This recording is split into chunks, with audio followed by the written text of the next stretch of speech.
Bonjour, voici donc encore un exercice sur les probabilités, et plus particulièrement sur les lois de probabilité.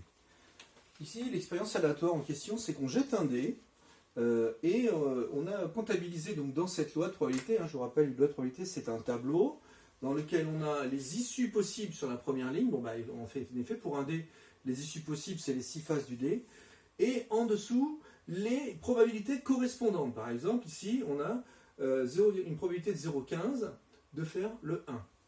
On a une probabilité de 0,28, c'est-à-dire 28% de chance de faire le 6. Là, tout de suite, on s'aperçoit d'un truc, c'est que le dé en question, effectivement, n'est pas un dé équilibré, c'est pas un dé normal. Si on avait eu un dé normal, on aurait été dans une situation d'équiprobabilité et on aurait eu les probabilités auraient toutes été les mêmes. On aurait eu 1/6, une chance sur 6 d'obtenir chacune des issues. Ici, c'est pas possible.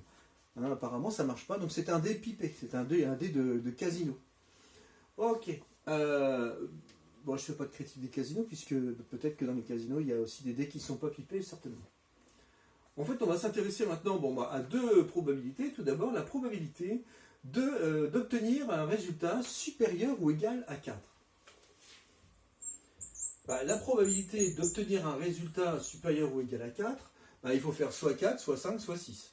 C'est-à-dire 0,17 plus 0,22 plus 0,28.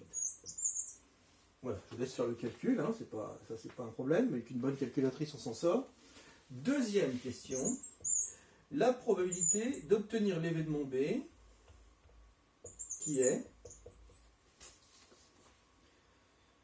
le nombre obtenu est pair.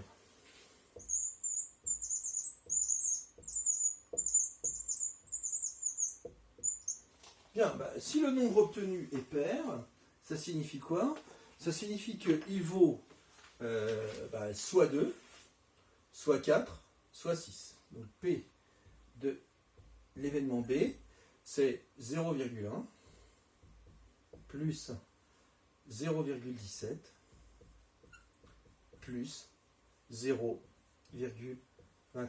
Voilà comment on utilise une loi de probabilité qui, je rappelle, est un tableau dans lequel on a les issues possibles de l'expérience aléatoire et les probabilités correspondantes. Quand on vous demande dans un devoir quelle est la loi de probabilité, vous devez dessiner un tableau.